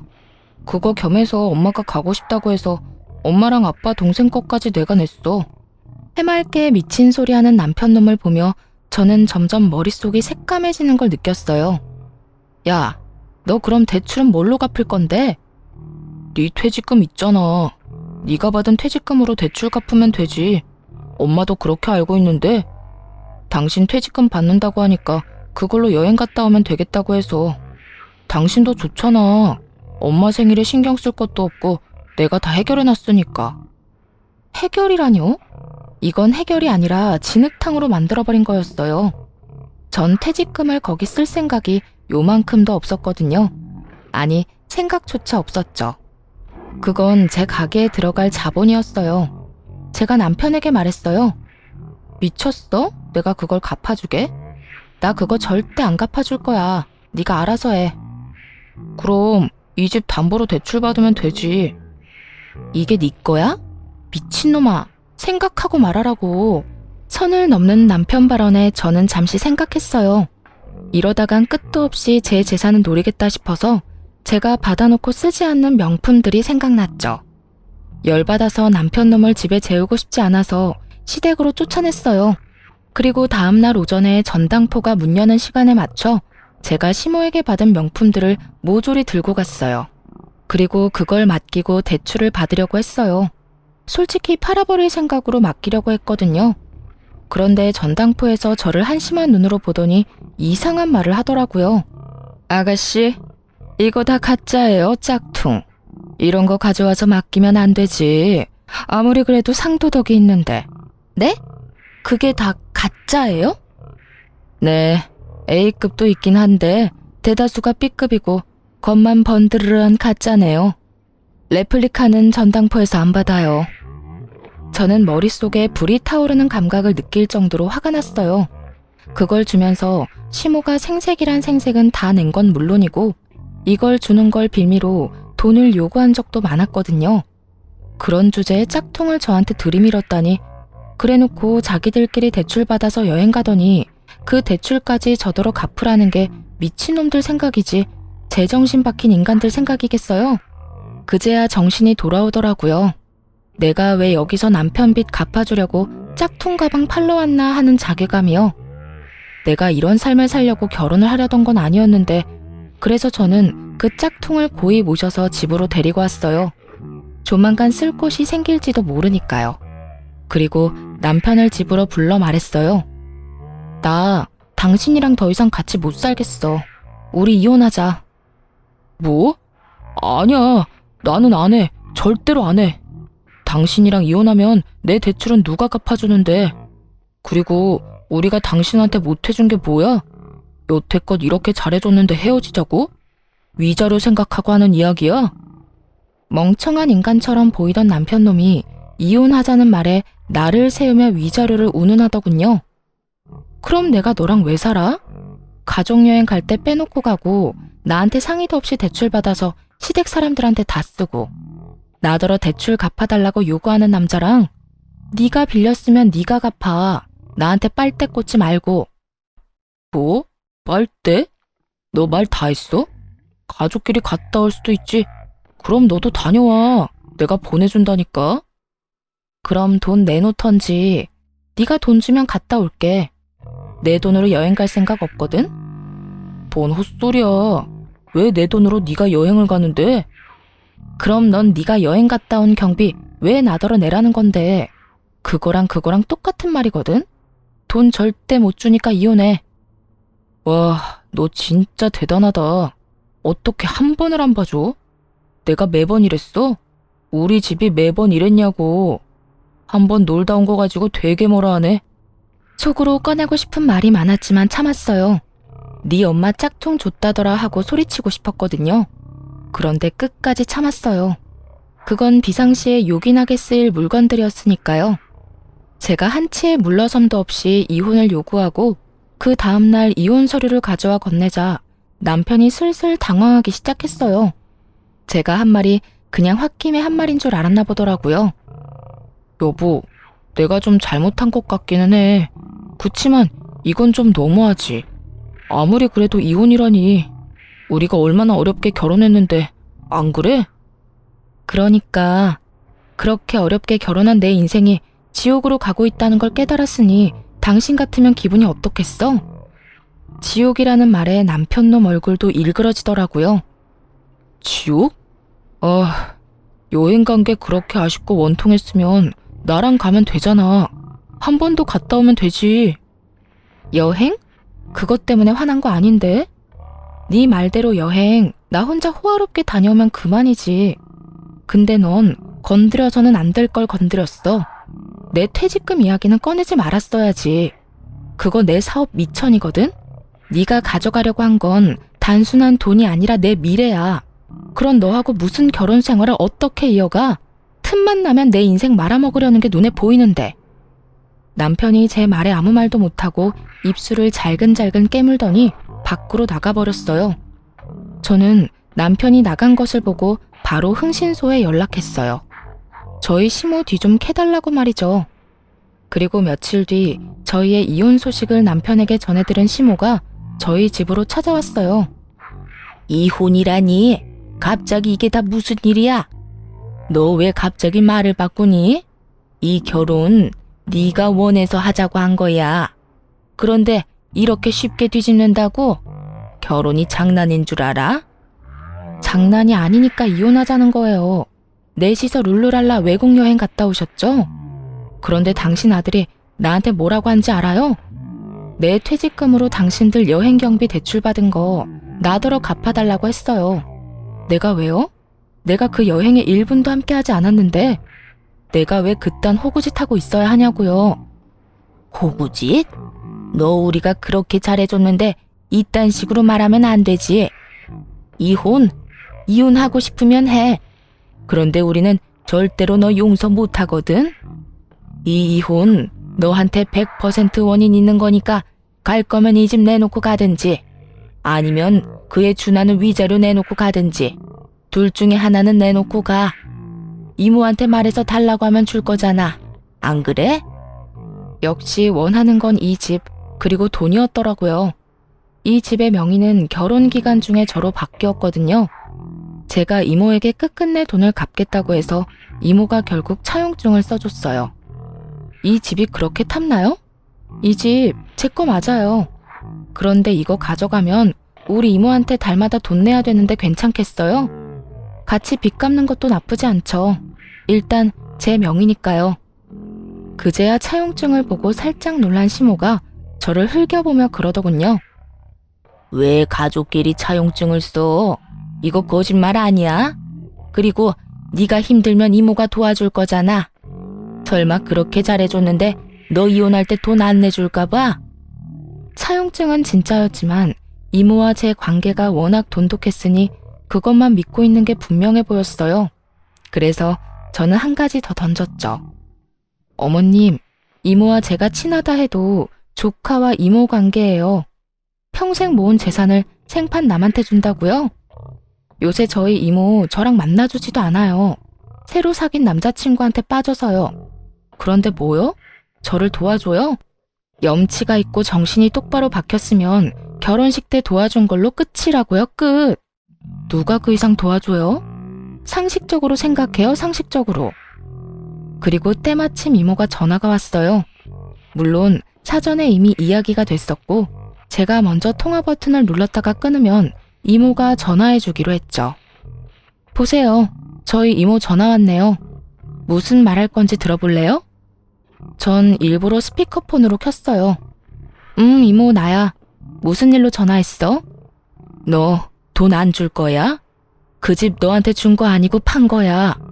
돈을 빌려갔다고 차용증까지 썼으면 매달 갚아야지. 미안해 이모. 퇴직금 나오면 금방 넣을게. 요즘에 잘 지내? 잘 지내고 말고. 얼마 전에 좀 이르긴 하지만 유언장도 썼어. 남자친구가 내 재산 노린 남자면 그 유언장 보고도 나한테 들러붙으려고 하진 않겠지. 유언장 내용이 뭔데? 내 전 재산 기부하기로 했거든. 돈 노리고 접근한 남자면 그거 알면 바로 도망가지 않겠니? 그 말을 듣고 있던 시모가 제 폰을 노려보더군요. 하긴 이모에게서 돈을 뜯으려는 상황이 무산된 것은 물론 이러다가 빚덩어리인 집까지 떠맡게 될 가능성이 높아졌으니까요. 전화를 끊고 나니 남편이 바로 이야기했어요. 내가 들어보니 예산 일이 아니었네. 그래, 이혼하자. 당신이 원하는 대로 해줄게. 이제야 선심 쓰듯 이혼해주겠다는 남편 놈을 째려봤어요. 그에 아랑곳하지 않고 남편은 한마디를 더 보탰어요. 대신에 내 빚 갚아줘. 내 빚에 위자료까지 5천만 원만 주면 깔끔하게 이혼해줄게. 그 안에 당신한테 준 명품 가방이랑 옷, 액세서리 값도 포함이야.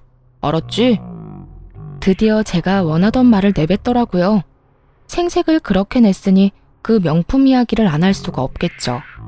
최대한 많이 부풀려야 저한테서 많이 뜯어낼 수 있을 테니까요. 그래서 일부러 여태껏 그 짝퉁 이야기는 꺼내지도 않았거든요. 저는 그 예쁜 쓰레기 폭탄을 시모에게 돌려줄 생각이었어요. 곱게 포장해서. 그 이야기는 변호사 만나서 하는 게 어떨까? 나중에 다른 말 듣고 싶지도 않고 증인이 있어야 하지 않겠어? 그대로 했다가 나중에 딴소리 하면 피차 곤란하잖아. 그러자 남편이 제가 돈을 줄 거라 착각했는지 좋다며 날짜와 장소를 잡더군요. 저는 남편과 만나기로 한 날짜에 변호사를 데리고 약속 장소로 나갔어요. 갔더니 시모와 남편도 있더군요. 제가 먼저 말했어요. 나 지금 돈이 한 푼도 없어.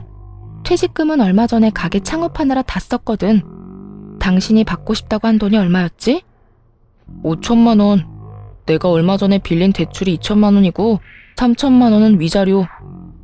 남편 말이 끝나자마자 시모가 급히 말을 끼워 넣었어요. 내가 준 명품 선물도 잊지 마. 그것도 값쳐서 줘야 해. 아, 그 명품들 다 얼마였는지 기억나세요? 그럼 분명히 1억은 넘었어. 내가 얼마나 너한테 많이 줬는지 아니? 네가 신혼집 가져왔다고 해서 그렇게 해줬는데 이렇게 빨리 헤어질 줄 알았으면 그냥 아무것도 선물 안 하는 건데 말이지. 그럼 영수증 좀 주세요. 그거 한번 볼게요. 영수증? 그게 아직 있을 리가 없잖아. 어디서 산 건지도 기억 안 나. 아마 현금으로 사서 카드 기록도 없을 텐데. 현금 영수증 받았을 텐데요. 그런 거 안 받았는데? 그럼 그 물건 산 가게들은 전부 신고 대상인데요. 그거야 내가 알 필요 없잖아. 나는 그냥 너한테 준 내 명품들에 준하는 돈만 받아내면 그만이니까. 근데 제가 변호사한테 물어보니까 제가 승소할 가능성이 높다고 하더라고요. 그래서 그 돈 제가 줘야 할 필요가 없다고 느꼈어요. 그냥 소송으로 끝내는 게 더 확실하지 않을까 싶어서요. 대신 그 명품들은 제가 돌려줄게요. 그거 있으면 저 재산 더 많이 잡혀서 혹시라도 당신들한테 재산 분할해줘야 할지도 모르거든요. 어머니가 원하시기도 하니까 가져가세요. 저 한 번도 사용한 적 없거든요. 뭘 이런 걸로 갚아? 돈으로 줘야지. 그리고 네가 썼는지 안 썼는지 내가 어떻게 알아? 열어보시던가요. 새 제품인 거 확인 가능할걸요? 그리고 산 곳에 가서 확인해보면 되고요. 아니면 도로 팔면 되잖아요. 착용한 적 없는 S급이면 꽤 많이 받을 수 있을 텐데요. 아니면 반품권으로 좀 가격 줄여서 다시 팔면 되죠. 싫다니까. 난 그걸로 받기 싫으니까 돈으로 줘. 귀찮게 그런 일은 어떻게 하니? 자기가 준 것들이 가짜라는 걸 알고 있으니 도로 가져오기는 싫은 모양이었어요. 하긴 쓰레기 다시 가져가긴 싫었겠죠. 그러면 쓰레기를 버린 책임은 져야 하지 않겠어요? 변호사님, 한 가지 궁금한 점이 있어요. 혹시 이런 명품 가방요, 짝퉁을 주면서 진품이라고 말하고 돈을 빌려가면 그건 범죄일까요, 아닐까요? 상대방이 그걸 판매하는 사람이라면요. 제 무릎에 시모를 슬쩍 보니 눈이 동그랗게 떠져 있더라고요. 제가 어떻게 알아냈는지 궁금해서 못 살 것 같은 표정이었죠. 남편에게 이혼 이야기했을 때 흥신소통해서 시모 뒤를 좀 캤거든요. 시모와 시모 친구가 하는 일이 합법적인 일이 아니더라고요. 하긴 이 명품을 덥석덥석 가져오는 게 이상한 일이었죠. 그만큼 돈 많은 집안이었으면 대출금 나더러 갚아달라고 하지 않았을 테니까요. 저는 시모에게 경고를 날린 거예요. 변호사는 제 말에 미동도 없이 말하더군요. 짝퉁 판매나 위조는 상표법 위반으로 벌금이나 실형 받으실 수도 있어요. 그런데 요즘에는 명품 기업에서 민사로 소송하는 게 더 벌이 무거워요. 만약 신고할 거면 대기업이나 그 하청 쪽에 통해서 신고하면 더 큰 벌을 받게 할 수 있을 겁니다. 그 사람들 눈에 혈안이 돼서 짝퉁 판매 생산업자들 찾아 나서거든요. 걸리면 그간 끼친 손해를 업주한테 고스란히 책임 물어서 번 돈 싹 다 뜯어간다고 하니 그쪽이 좀 더 나을 수도 있죠. 그리고 그 물건을 담보로 돈을 빌려주신 거라면. 더 이상 이야기를 듣다 못한 시모가 자리에서 일어섰어요. 예, 그냥 깨끗이 이혼해줘. 돈 받고 말고 할 게 뭐 있니? 그냥 헤어지고 이 물건들도 내가 다시 다 가지고 가마.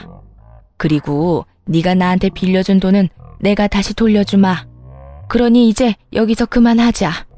밥줄 끊길까봐 똥줄이 탄 모양이었어요. 그렇게 해주시면 저야 좋죠. 이 가방들 도로 가져가서 빚 갚는 데 쓰면 되겠네. 그치? 제 말에 시모가 저를 슬쩍 째려보더니 물건을 주섬주섬 챙겨 밖으로 나갔고 상황을 이해 못한 남편도 시모를 따라 쫄래쫄래 나가더군요. 그렇게 저희는 이혼을 했어요. 아직 어린 아이는 당연히 제가 맡게 됐어요. 마누라 자식 놔두고 자기 가족들끼리만 몰래 여행 가는 놈한테 애를 맡길 수 없죠. 게다가 어려서 엄마가 필요한 나이라 그렇게 된 거고요. 이혼 과정은 정말 더럽고 화나는 일 투성이었지만 이혼이 끝나고 나니 다르더군요. 시모가 저에게 준 예쁜 쓰레기들을 고스란히 시모에게 되돌려주니 어찌나 속이 시원하던지. 그리고 이혼을 하고 나서는 짝퉁 판매업자로 시모와 시모 친구를 신고했어요. 저한테 곱기만한 쓰레기 안겨주고 생색내고 돈 뜯으려는 시모가 너무 얄미워서 말이죠. 결국 시모와 시모 친구는 저 때문에 부랴부랴 거점을 옮겼지만 그 새를 못 참고 또 짝퉁 판매하다가 경찰에게 걸렸더라고요. 기회가 왔을 때 똑바로 살았으면 이런 일도 없었을 텐데. 그리고 전 남편은 자신이 가진 대출도 터지고 펑펑 돈을 쓰던 시부모의 빚까지 겹쳐지면서 빚에 허덕이고 있더군요. 그야말로 자기가 누울 자리 무덤 판 거죠. 무사히 이혼한 제게 이모가 그러더군요. 무사히 지옥에서 탈출한 거 축하한다. 그리고 그 집은 내 선물이니까 차용증은 없던 일로 하자. 네가 돈 갚고 싶어하는 마음은 아는데 내가 언니한테 못 해준 거 너한테 해주고 싶어서 그래. 그리고 언니가 너한테 해줬어야 할 것들도 해주고 싶고. 우리는 이제 세상에 둘뿐인 가족이잖아. 이 말을 듣는데 어찌나 짠하던지. 그렇게 저는 빚 없이 온전히 신혼집을 지켜냈어요. 그런데 나중에 남편이 어떻게 알았는지 저희 집에 찾아와 고성을 지르며 난리를 쳤어요. 너 일부러 그랬지? 이모랑 너랑 사이 틀어졌다면서 우리한테 속이고 너 혼자 이거 다 처먹으려고 그런 거잖아. 나 이거 그냥은 못 넘어가. 무조건 소송할 거고 이 집 받아낼 거야. 내가 지금 당신 때문에 무슨 꼴 난 줄 알아? 무슨 꼴 나긴. 네 인생 네가 열심히 조졌잖아. 네 손으로 망친 거 왜 나더러 도와달라고 해? 이보세요. 그쪽이랑 저랑은 이제 아무런 관계없는 사람이고요. 내가 가진 건 이제 더 이상 그쪽이 넘볼 수 있는 게 아니에요. 그리고 소송? 해봐. 이거 소송해서 누가 이기나. 네가 변호사 비용 다 대고 나가 떨어질 게 분명한데 해! 하고 싶으면. 네가 속인 거잖아. 그 집 받을 거라고 약속되어 있었고 이모랑 관계 틀어졌다는 것도 다 거짓말이었고 그러면 이혼 자체가 무효인 거 아니냐고. 정신 똑바로 차리고 들어. 너 이혼할 때 이혼 사유가 이 집이었어? 아니지. 나는 네가 맘대로 돈 빌리고 나한테 그거 갚아달라고 떼쓰고 나를 너희 가족 안에서 철저히 무시한 걸로 이혼하자고 했어. 그 이유만으로도 이혼 확정 사유는 차고 넘쳐. 그런데 이 집을 이유로 혼인 무효를 걸겠다? 너 특유 재산이라는 거 모르지? 그걸 알면 네가 여기 와서 이런 뻘짓하고 있지는 않겠지. 넌 내 재산 단 하나도 못 건드려. 죽었다 깨어나도 너한테 줄 거 없으니까 거지처럼 여기서 구걸하고 있지 말고 이제 그만 꺼져. 야, 진짜 1억이야? 너 나 좋아했잖아. 우리 사랑해서 아이까지 낳으며 알콩달콩 살았잖아. 그런데 네가 어떻게 나한테 이래? 이럴 거면 결혼을 왜 하자고 했어? 그 말을 듣는데 이성이 뚝 끊어지는 소리가 들리더군요. 잘 살아보려고 했는데 초친 건 너랑 너희 엄마잖아. 결혼하기 전에 너희 엄마가 나 몰래 만나자고 해서 무슨 소리 했는지 모르지? 넌 좋은 것만 가져서 내가 그걸 줄 수 있겠냐고 따지더라. 그때 걸렀어야 했는데 내가 너무 세상 물정 몰랐지. 차라리 애를 혼자 키우는 게 나을 줄은. 우리 엄마도 너한테 잘해주려고 했어. 네가 너무 예민한 거라고. 나는 너 절대 용서 못해. 엄마 신고한 것도 너잖아. 잘해주기는? 짝퉁 명품 넘기면서 그 배로 돈 빌려간 사람이 당신 어머니야. 그리고 나 빼놓고 여행 가자고 한 사람도 너희 어머니겠지. 네가 생각이 있었다면, 나를 정말로 생각하는 마음이 있었다면 나 빼놓고 여행 갔겠니? 부모님만 보내고 나랑 따로 가자고 해야 하는 게 맞는 거 아니냐? 상식적으로 왕따 시켜놓고 내가 너 잘 챙겼잖아 하면 누가 믿어주기는 해? 그리고 대출받아 놀러 간 거 나더러 갚으라고 하는 부분이 정말 최악 중에 최악이었지. 용서? 하지 마. 나도 너 용서할 생각 없으니까 하지 말라고. 네가 뭔데 나를 용서한다 만다야? 아, 진짜 이렇게까지 해야 됐어? 그렇게까지 안 했으면 너랑 네 어머니가 내 뒤통수 때리고 버렸겠지. 그 많은 빚은 왜 그렇게 끌어다 쓴 거야? 도대체 뭘 믿고 그런 대담한 짓 했는지 알 수가 없어. 그래놓고 그 짓에 대한 책임은 내가 왜 져야 하는데? 나도 왜 이렇게 됐는지 모르겠다고. 당신한테 돈이 있잖아. 당신 이모 어차피 핏줄이 너뿐이라며.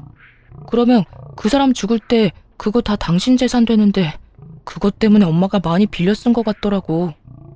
결국은 모든 게 돈이었어요. 참 뻔뻔한 거지 멍청한 건지. 이모가 만에 하나 재산을 물려주더라도 그건 제 몫이죠. 그런 저를 이렇게 괴롭게 만들어 놓고 제가 그 돈을 뱉어놓을 거라는 생각은 무슨 머리로 한 건지 모르겠어요. 가짜 명품으로 구슬릴 생각이었는데 그것도 참 웃긴 일이었고요. 너랑 너희 가족은 내가 돈으로 보였겠네. 그러니까 앞으로 나 찾지 마. 내 인생에서 너 볼 일은 오늘로 끝났으니까. 아무 말도 못하고 돌아간 전 남편놈을 보며 진짜 더 열받았던 건 우리 아이에 대한 이야기가 조금도 나오지 않았다는 점이었어요. 이제라도 애 걸고 넘어지면 곤란하니 저도 대화할 때 최대한 아이 이야기는 하지 않았지만 그래도 짜증나는 건 어쩔 수 없더라고요.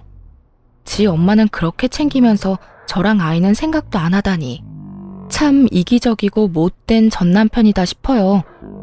나중에 들리는 소문에는 빚이 너무 많아져서 월급으로 갚지를 못해서 일을 그만뒀다고 하더라고요. 그만두면서 나온 퇴직금으로 그 빚 어느 정도 갚고 나머지는 택배 알바하면서 갚고 있다는 말 들었어요. 시모와 남편이 빚을 지게 된 원인은 제가 가진 집과 이모의 재력 때문이었더라고요. 그게 언젠가는 제 소유가 된다고 착각을 했는지 아주 흥청망청 써댔더라고요. 저는 아이와 둘이서 잘 지내고 있어요. 새로운 네일샵은 이모네 건물 1층에 열게 됐고 결국은 또 이모의 도움을 받게 됐어요. 저도 이모처럼 앞으로는 혼자 살 생각이에요. 아이도 있겠다. 차라리 남편 없이 혼자 사는 편이 마음이라도 편할 것 같더라고요. 글을 쓰다 보니 길어졌네요. 긴 글 읽어주셔서 감사합니다.